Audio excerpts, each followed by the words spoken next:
तपाईहरु सम्पूर्णलाई आजको दृश्य देखाउँछु म। यो बाटो छ, यस्तो देखिरहेको छ यो बाटो। यो बाटो म कक्षा 6 देखि 10 सम्म पढ्दै गर्दाखेरिको बाटो हो। यहाँ जंगल थिएन, यहाँ खेत थियो। यो ठाउँमा पुरै भरिएको छ, यो खेतै खेत हिँड्न पर्थ्यो। आज म तपाईहरुलाई यहाँको दृश्यहरु देखाउँछु, तर आज आफै आउँदाखेरि कस्तो कस्तो डर लागिरहेको छ। यसरी किन पनि हिँडिएछ है, संघर्ष गरिएछ। यहाँ जंगल छ, पुरै भरिएको छ। यो बाटो छ, बाटो जस्तो छैन। बाटो खोज्न पनि मुस्किल भइसकेको छ मलाई। म आज यो बाटो एक्लै हिँड्दैछु। यहाँ चरा चुरुङ्गीहरू छ, पाट भालुहरू पनि पाउँछ। लाग्छ यतातिर गोठालाहरू माथितिर गयो भने भन्दा माथिको जंगल छ, पुरै जंगल हो। यहाँ माथिको जंगल जनावरहरू पनि देख्न सकिन्छ, कहिलेकाहीँ भेटिन्छ। पहिले नि भेटिन्थ्यो, तर यो भेकमा चाहिँ यहाँभन्दा तलतिर देखिएको यो खेतीयोग्य हो। यहाँ कुनै पनि ठाउँबाट यसलाई खेतीयोग्य हो, यहाँ गरा छ छैन केही पनि थाहा छैन। यसरी किन जंगल भरिएको छ, यो झारहरूले यसरी भरिसकेको रहेछ। योभन्दा भित्तामा चाहिँ यो खेतको सिँचाइको लागि यहाँ नहर पनि छ। म तपाईँलाई यो नहर पनि देखाउँछु, तर आज यतातिर थोरै कसले फाँटेको रहेछ। यहाँ खाली गरेको रहेछ, यहाँ आउने गर्नेहरू। यसरी किन यहीँ सायद हिँड्नेहरूले चाहिँ मारेको हुनुपर्छ। यो बाटोमा यो जङ्गल हो, यहाँ उत्तिसहरू पाउँछ। तल नजिक काफलको बुटा पहिले खाने गरेको बच्चा बेलामा तल देखिरहेको छ। यहाँ मेलका बुटाहरू पनि छन्। सिजन साइड मेल पाक्ने भने यो ठाउँमा भालुहरू आउँछ, तर हामी पनि खान्थ्यौँ त्यति बेला।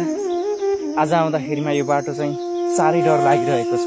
एक्लै छु, यहाँहरूको माझ यो उत्तिसका बुट्टाहरू छन्। म यो बाटो आज हिँड्दैछु, यहाँबाट तपाईँलाई देखाउँछु म। यहाँतिर अल्लोहरू पनि पाउँछ, यहाँ अल्लोहरूको बुट्टाहरू पनि देखिन्छ। यो हो सिस्नोको घारी, हामीले यहाँ सिस्नोको घारीहरू पनि देख्न सक्छौँ। यतातिर अल्लोहरू छ, सिस्नोहरू छ, डाउरेको बुट्टाहरू पाउँछ। यो खेत मैले अघि देखाएको खेतको नहरको हालत यस्तो भएको रहेछ। माथि नहर छ, यहाँ पाएमा हात राखेर तल गएको यस्तो यस्तो फेदहरू छ। साह्रै डराउँदो छ, डर लाग्दो छ यो नहरमा पनि पानी होइन। यहाँ त पुरै भरिएको रहेछ, एकदमै गहिरो थियो यो। यसरी खान नहर हालिएको थियो। यहाँ हामीले मुखी चढेर हिँड्थ्यौँ, तर योभन्दा तलतिर छ बाटो होइन। यो माथिका ल यहाँभित्र छ त्यो नहर, मैले देखाएको नहरमाथि यस्तो झारी उम्रिएको छ।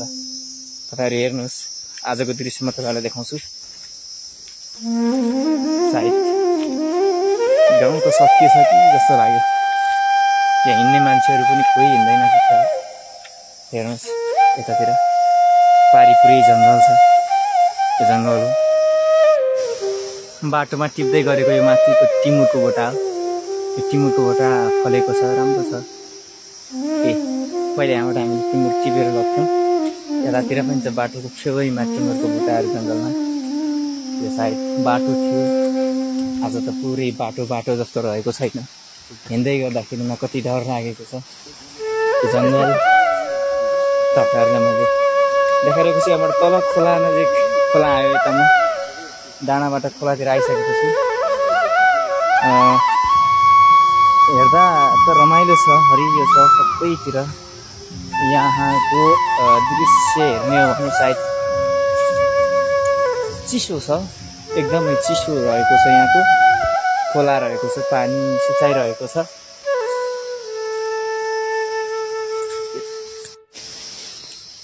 यो बाटो हिँड्दै गर्दाखेरि यहाँ नजिक अलिकता नहर देखिरहेको छ। यो खेतका लागि यो खोलाबाट लगेको नहर तुला हो, सिँचाइ गर्नको लागि लगेको खेतमा। तर खेत जस्तो छैन, बाटो जस्तो रहेन। सबै ठाउँमा झारी भरिएको छ।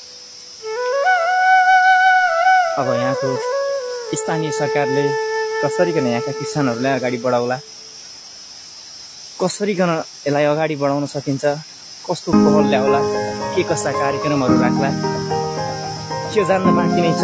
अब के यसमा लगानी लगाउला त केही भन्न सक्दिनँ यसको बारेमा। तर यो पहिले चाहिँ यो कुलाहरू, यो बाटो हो, यसै पानीबाट योभन्दा अघि देखाएको खेतको सिँचाइ गरिन्थ्यो। यहाँको खोलाको पानी म तपाईँलाई देखाउँछु। यस्तो छ बाटोको हालत पनि पुरै भर्किएर हेर त, यसो पहिरो छ तर खोला जान्छ। यहाँबाट थोरै पनि खुट्टा चिप्लियो भनेपछि खोला जान्छ सिधै तल। अब यहाँ ठिकेर हिँड्यो हामीले, त्यसलाई यहाँबाट साह्रै अप्ठ्यारो छ बाटो पनि। पहिले यस्तो थिएन, अलि हिँड्नलाई सहज थियो, तर यहाँ हिँड्न सकिला जस्तो छैन। खोला आइपुग्यो हामी। यहाँबाट यो खोलाको पानी हो, यही पानी हो त खेतको सिँचाइ गर्ने। माथि खोला यस्तो छ, यताबाट हिँड्यो त्यो ठाउँ यस्तो छ। हामीले देखिसकेका छौँ यो बाटोको यी ढुङ्गाहरू।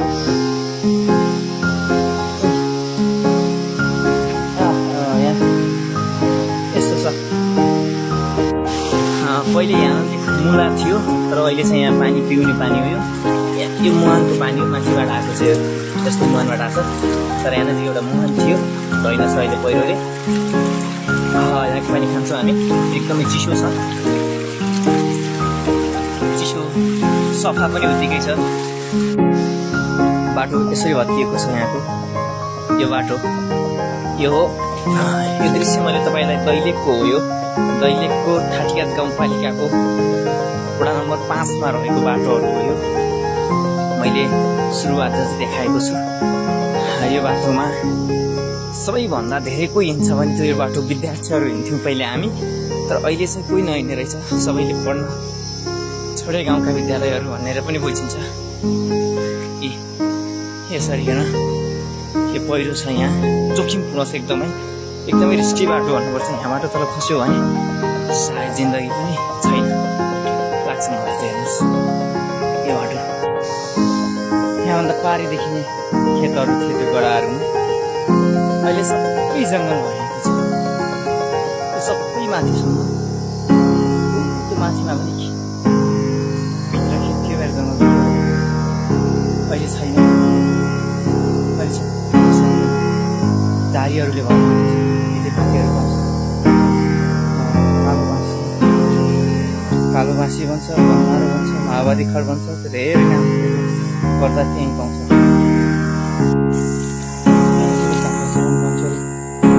एकजना देख्दैछु,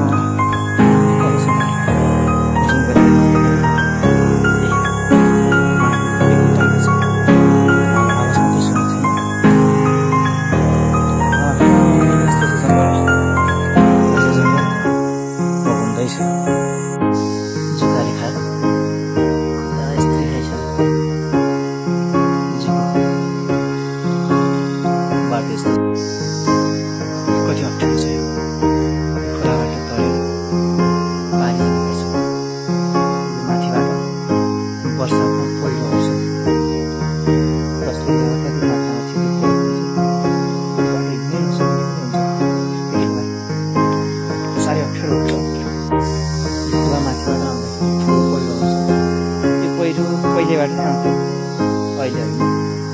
तर यो पहिरोलाई अहिलेसम्म रोकथामको के उपाय गरिएको छ आइराखेको छ। र अहिले चाहिँ कम देखिएको छ। यहाँ झारीहरू उम्रेको छ, सबै झारीहरू मारेको पहिरो।